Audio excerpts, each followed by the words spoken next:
Hello everyone, welcome you all at my YouTube channel the nursing academy. मैं cell पूर्णिमा। आज हम बात करेंगे IKDRC की तरफ से रिलीज हुई रिक्रूटमेंट नोटिफिकेशन के बारे में।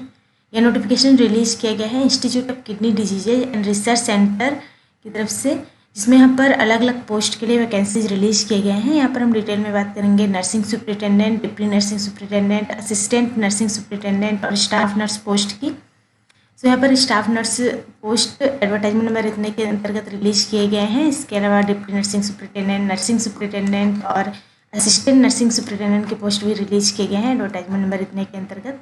परमानेंट बेसिस पर वैकेंसीज रिलीज किए गए हैं, जिसमें यहाँ पर हम डिटेल में बात करने वाले हैं कितने total number of post release किए गए हैं, क्या क्वालिफिकेशन आपको चाहिए अप्लाई करने के लिए, किस तरह से अप्लाई करना है, एज लिमिट क्या है, इसके अलावा सिलेक्शन प्रोसेस क्या है, अगर आप सेलेक्ट होते हैं तो इस केस में आपका मंथली पेमेंट क्या रहेगा, कौन कौन से टर्म्स एंड कंडीशन है जो आपको फॉलो करने हैं, लास्ट डेट क्या अप्लाई करने का, सारे इन्फॉर्मेशन आपको यहाँ पर मिलने वाले हैं। सो वीडियो को लास्ट तक जरूर देखें। सो ये वैकेंसी रिलीज की गई है institute of kidney diseases and research centre, civil hospital campus Asarwa, Ahmedabad की तरफ से नोटिफिकेशन रिलीज किया गया है। इसमें यहाँ पर ऑनलाइन आपको अप्लाई करना है। स्टाफ नर्स के लिए यहाँ पर टोटल 650 पोस्ट रिलीज किए गए हैं, जिसमें कैटेगरी वाइज बात करें तो यहाँ पर SC कैटेगरी के लिए 45 पोस्ट, ST के लिए 126, SC BC के लिए 181 पोस्ट, जनरल EWS के लिए 69 पोस्ट, जनरल कैटेगरी के लिए 229। टोटल यहाँ पर 650 पोस्ट रिलीज किए गए हैं स्टाफ नर्स के लिए। क्लास 3 के अंतर्गत यह पोस्ट रिलीज किया गया है, जिसमें फिजिकली हैंडीकैप्ड के लिए 26 पोस्ट रिलीज किए गए हैं, जिसमें आपको ऑनलाइन अप्लाई करना है। एडवर्टाइजमेंट नंबर इतने के अंतर्गत यह पोस्ट रिलीज किया गया है स्टाफ नर्स की, इसमें ऑल इंडिया कैंडिडेट अप्लाई कर सकते हैं। क्वालिफिकेशन की बात करें तो अगर आपने BSc नर्सिंग किया है या फिर पोस्ट बेसिक BSc नर्सिंग किया है या फिर JNM नर्सिंग किया है, सभी कैंडिडेट अप्लाई कर सकते हैं। आपका INC रिकॉग्नाइज्ड इंस्टीट्यूट या फिर यूनिवर्सिटी से आपका क्वालिफिकेशन होना चाहिए, प्लस आपका गुजरात नर्सिंग काउंसिल से रजिस्ट्रेशन होना चाहिए, तो आप अप्लाई कर सकते हैं। साथ ही आपको कंप्यूटर का नॉलेज होना चाहिए। इसके अलावा गुजराती लैंग्वेज और हिंदी लैंग्वेज या फिर दोनों लैंग्वेज आपको पता होनी चाहिए, तो आप अप्लाई कर सकते हैं। एज लिमिट यहाँ पर 40 ईयर्स है, 40 ईयर्स तक के कैंडिडेट अप्लाई कर सकते हैं। आपका पे स्केल जो रहेगा 29,200 रुपीज़ से 92,300 रुपीज़ पर मंथ रहेगा। आपको ऑनलाइन अप्लाई करना है। अप्लाई करने का प्रोसेस जो है सेम है सभी कैंडिडेट के लिए, तो लास्ट में हम आपको बताएंगे किस तरह से आपको अप्लाई करना है। Next, nursing superintendent, deputy nursing superintendent और असिस्टेंट नर्सिंग सुपरिटेंडेंट की पोस्ट जो रिलीज किए गए हैं एडवर्टाइजमेंट नंबर इतने के अंतर्गत, इसमें यहाँ पर 60 पोस्ट रिलीज किए गए हैं, जिसमें नर्सिंग सुपरिटेंडेंट के लिए 3 पोस्ट रिलीज किए गए हैं नर्सिंग सुपरिटेंडेंट के लिए। इसके अलावा डिप्टी नर्सिंग सुपरिटेंडेंट के लिए 4 पोस्ट रिलीज किए गए हैं और असिस्टेंट नर्सिंग सुपरिटेंडेंट के लिए यहाँ पर 28 पोस्ट रिलीज किए गए हैं, जिसमें एक्स सर्विसमैन के लिए यहाँ पर 2 पोस्ट अलग से रिलीज किए गए हैं और फिजिकली हैंडीकैप्ड के लिए 1 पोस्ट रिलीज किए गए हैं। असिस्टेंट नर्सिंग सुपरिटेंडेंट के लिए क्लास 3 के अंतर्गत, नर्सिंग सुपरिटेंडेंट और डिप्टी नर्सिंग सुपरिटेंडेंट की पोस्ट क्लास 2 के अंतर्गत रिलीज किया गया है। सभी ऑल इंडिया कैंडिडेट यहाँ पर अप्लाई कर सकते हैं। मीन्स टोटल यहाँ पर 60 पोस्ट रिलीज किए गए हैं अलग अलग नर्सिंग सुपरिटेंडेंट और डिप्टी नर्सिंग सुपरिटेंडेंट और असिस्टेंट नर्सिंग सुपरिटेंडेंट की पोस्ट के लिए। क्वालिफिकेशन की बात करें तो नर्सिंग सुपरिटेंडेंट की पोस्ट के लिए अगर आपने MSc नर्सिंग किया है किसी INC रिकॉग्नाइज्ड इंस्टीट्यूट या फिर यूनिवर्सिटी से और आपके पास एक्सपीरियंस है सेपरेट या फिर कंबाइंड एक्सपीरियंस है आपके पास 2 ईयर का क्लिनिकल एरिया में और कम्युनिटी हेल्थ नर्सिंग में, तो आप अप्लाई कर सकते हैं।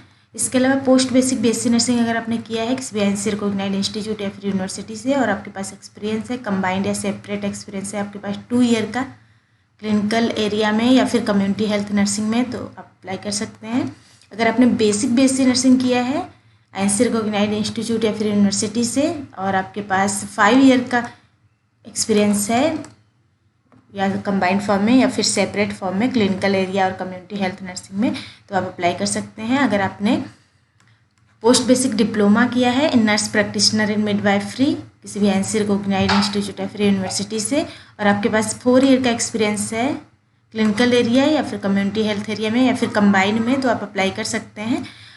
चारों ही केस में आपके पास गुजरात नर्सिंग काउंसिल का रजिस्ट्रेशन होना चाहिए, तो आप अप्लाई कर सकते हैं। साथ ही आपको कंप्यूटर का नॉलेज होना चाहिए और गुजराती और हिंदी लैंग्वेज में से कोई एक पता होना चाहिए या फिर दोनों पता होना चाहिए, तो आप अप्लाई कर सकते हैं। 39 ईयर्स तक के कैंडिडेट अप्लाई कर सकते हैं। पे स्केल जो आपका रहेगा 53,100 से 1,67,800 रुपीज़ पर मंथ रहेगा पे स्केल।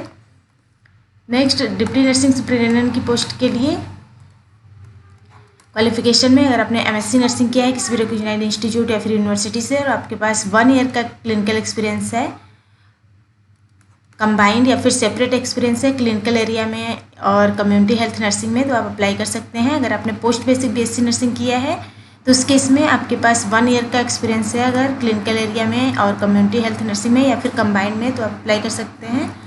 या फिर अगर आपने बेसिक बीएससी नर्सिंग किया है एनसी रिकॉग्नाइज्ड इंस्टीट्यूट या फिर यूनिवर्सिटी से, 3 ईयर का आपके पास एक्सपीरियंस है क्लिनिकल एरिया या फिर कम्युनिटी हेल्थ नर्सिंग या फिर दोनों में कंबाइंड फॉर्म में, तो आप अप्लाई कर सकते हैं। गुजरात नर्सिंग काउंसिल से आपका रजिस्ट्रेशन होना चाहिए, कंप्यूटर नॉलेज आपके पास होना चाहिए और गुजराती और हिंदी लैंग्वेज या फिर दोनों आपको पता होना चाहिए, तो आप अप्लाई कर सकते हैं। एज लिमिट यहाँ पर 38 ईयर्स है, 38 ईयर्स तक के कैंडिडेट अप्लाई कर सकते हैं डीएनएस की पोस्ट के लिए। पे स्केल जो आपका रहेगा 44,900 रुपीज़ से 1,42,400 रुपीज़ पर मंथ रहेगा। असिस्टेंट नर्सिंग सुपरिटेंडेंट की पोस्ट के लिए क्वालिफिकेशन जो चाहिए उसमें पोस्ट बेसिक बीएससी नर्सिंग आपने किया है या फिर बेसिक बीएससी नर्सिंग किया है या फिर basic diploma post basic diploma है आपका नर्सिंग में, तो आप अप्लाई कर सकते हैं। किसी भी ऐसी रिकॉग्नाइज्ड इंस्टीट्यूट या फिर यूनिवर्सिटी से आपका होना चाहिए। साथ ही आपके पास 1 ईयर का क्लिनिकल एक्सपीरियंस होना चाहिए, 1 ईयर का clinical experience in government dispensary CSC या हॉस्पिटल में, या फिर आपके पास 1 ईयर का क्लिनिकल एक्सपीरियंस होना चाहिए किसी भी प्राइवेट पब्लिक सेक्टर हॉस्पिटल में, मिनिमम 50 बेडेड हॉस्पिटल में आपके पास है, तो आप अप्लाई कर सकते हैं। अगर आपने जीएनएम नर्सिंग किया है, जीएनएम नर्सिंग के केस में आपके पास 5 ईयर का क्लिनिकल एक्सपीरियंस है किसी भी गवर्नमेंट डिस्पेंसरी सीएससी हॉस्पिटल में या फिर प्राइवेट पब्लिक सेक्टर में 50 बेडेड हॉस्पिटल में, तो आप अप्लाई कर सकते हैं अगर आपने जीएनएम किया है उस केस में। गुजरात नर्सिंग काउंसिल से आपका रजिस्ट्रेशन होना चाहिए, कंप्यूटर नॉलेज आपके पास होना चाहिए, हिंदी और गुजराती लैंग्वेज या फिर दोनों आपको पता है, तो आप अप्लाई कर सकते हैं असिस्टेंट नर्सिंग सुपरिटेंडेंट की पोस्ट के लिए। किस तरह से आपको अप्लाई करना है, तो उसके लिए आपको ऑफिशियल वेबसाइट पर जाना है। ऑफिशियल वेबसाइट पर आप जैसे ही जाएंगे वहाँ पर आपको इस तरह से आएगा एडवर्टाइजमेंट फॉर अपॉइंटमेंट। यहाँ पर ओके जैसे आप क्लिक करेंगे वैसे ही आपको यहाँ पर लिस्ट आ जाएंगे जो एडवर्टाइजमेंट रिलीज हुए हैं। यहाँ से आप नोटिफिकेशन पढ़ सकते हैं और अप्लाई भी कर सकते हैं।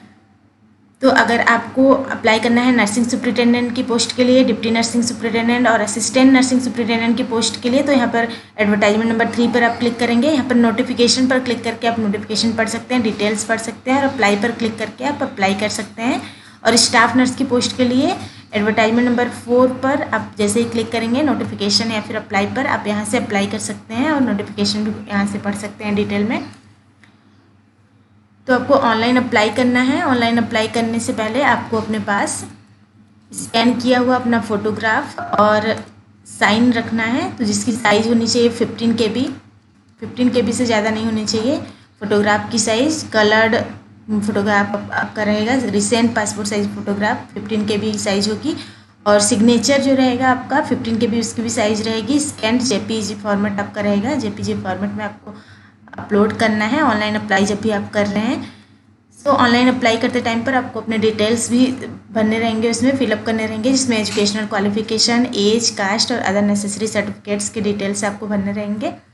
आपका स्टार्टिंग डेट जो है 15 अप्रैल 2023 है और लास्ट डेट है 16 मई 2023। आप 16 मई 2023 तक आप अप्लाई कर सकते हैं। ऑनलाइन आपको अप्लाई करना है, फ़ी पेमेंट भी आपको ऑनलाइन ही करना है। आपका फ़ी पेमेंट जो रहेगा 1000 रुपीज़ है, आपको ऑनलाइन अप्लाई करना है। सो जो भी इंटरेस्टेड कैंडिडेट हैं अप्लाई कर सकते हैं। जो भी आपको इन्फॉर्मेशन रहेगी एग्जाम से रिलेटेड और सिलेक्शन प्रोसेस से रिलेटेड, एलिजिबिलिटी स्टैंडर्ड से रिलेटेड कोई भी इन्फॉर्मेशन आपको रहेगी ऑफिशियल वेबसाइट के माध्यम से ही दी जाएगी। तो आपको IKDRC की ऑफिशियल वेबसाइट रेगुलरली विजिट करते रहना है फर्दर इन्फॉर्मेशन के लिए। यहाँ पर जनरल इंस्ट्रक्शंस भी दिए हुए हैं जिसको आपको अच्छे से पढ़ना है, उसके बाद ही आपको अप्लाई करना है। तो आपको ऑफिशियल वेबसाइट पर जाना है और वहाँ पर आपको डिटेल्स मिलेंगे, सभी इंस्ट्रक्शंस मिलेंगे, उनको फॉलो करते हुए आपको अप्लाई करना है। परमानेंट बेसिस पर यह वैकेंसी रिलीज किए गए हैं। सो जो भी इंटरेस्टेड कैंडिडेट है अप्लाई कर सकते हैं। स्टार्टिंग डेट है 15 अप्रैल 2023 और लास्ट डेट 16 मई 2023 है। आप 16 मई 2023 तक अप्लाई कर सकते हैं। वीडियो अच्छा लगा तो लाइक करिए, शेयर करिए और सब्सक्राइब करिए इस चैनल को। इसके अलावा बेल आइकन प्रेस कीजिए ताकि आने वाले वीडियोज़ के नोटिफिकेशन आपको मिलते रहें। Thank you.